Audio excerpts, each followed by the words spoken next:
Au Maroc, en Algérie et en Tunisie, vous aviez un discours anti-français qui était très répandu. Quels que soient les efforts de la diplomatie française, nos relations avec l'Algérie sont compliquées. Aujourd'hui, on a un discours en France sur le plan politique où, bien sûr, on parle des bienfaits de la colonisation de façon assez débridée.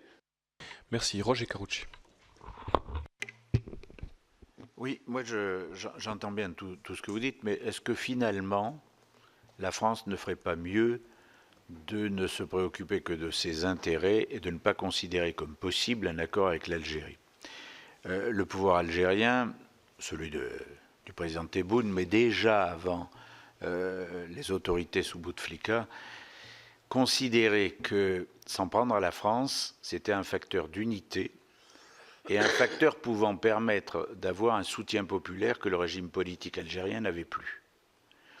Et je pense que ce soit la reconnaissance de la marocanité du Sahara, que ce soit l'affaire Boualem Sansal, que ce soit toutes les affaires depuis 10-15 ans, ça ne change rien, quels que soient les efforts de la diplomatie française.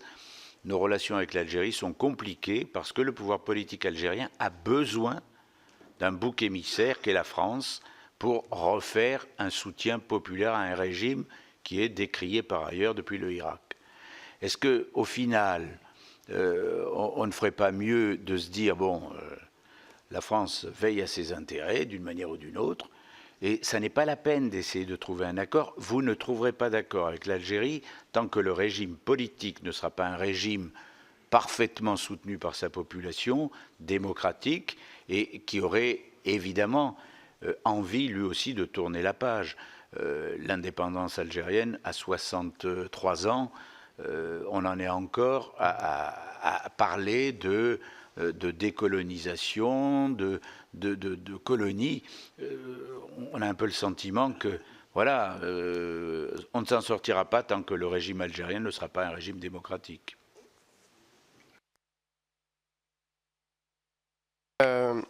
Alors merci pour votre question. C'est une question tout à fait intéressante sur sur les fameux intérêts de la France et sur la rhétorique anti-française. Bon.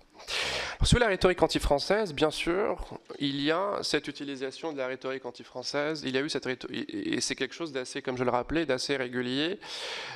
Mais je pense qu'on a aussi là encore tendance à insister sur la singularité de l'Algérie sur ce sujet. Honnêtement, ces dernières années, sur différents sujets, au Maroc, en Algérie et en Tunisie, vous aviez un discours anti-français qui était très répandu. À des moments parfois différents, mais le discours anti-français, l'Algérie est loin, loin, loin d'en avoir le monopole. Et il n'est pas lié exclusivement à la question de la colonisation. Maintenant, sur les intérêts que vous avez évoqués, bien sûr, les intérêts, mais encore faut-il bien les expliquer et avoir une politique en lien avec ces intérêts une fois qu'on les a énumérés.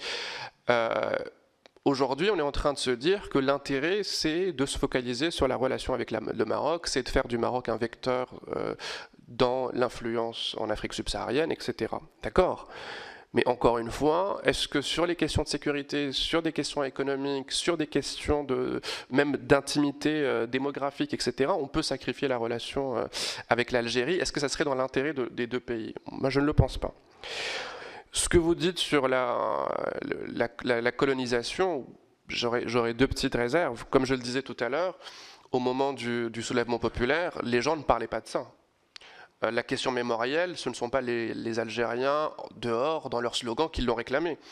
Personne n'a demandé au président Macron d'en faire un sujet. Il a décidé de le faire avec probablement quelques bonnes intentions et avec de très bons historiens et avec un travail tout à fait intéressant et avec une idée tout à fait louable. Mais la question, on ne peut pas dire que la question mémorielle, là encore, l'Algérie en aurait l'apanage parce que on est bien obligé de constater qu'aujourd'hui, dans les débats politiques français, on parle beaucoup de la colonisation. Mais c'est-à-dire qu'on en parle aussi parfois dans des termes qui choquent, d'abord qui choquent une partie de la population française, je pense aux Franco-Algériens, qui choquent bien sûr les Algériens qui écoutent. Mais aujourd'hui, on a un discours en France sur le plan politique où, bien sûr, on parle des bienfaits de la colonisation de façon assez débridée. Donc on peut pas faire comme si non, mais on peut penser que c'est un discours légitime, mais on ne peut pas considérer que l'accent mis sur cette question-là, on ne le retrouve que d'un côté. C'est ça que je voulais dire. Qu'en avez-vous pensé? Dites-le nous en commentaire. Merci d'avoir regardé, pensez à liker et à vous abonner pour ne pas manquer les prochaines joutes politiques.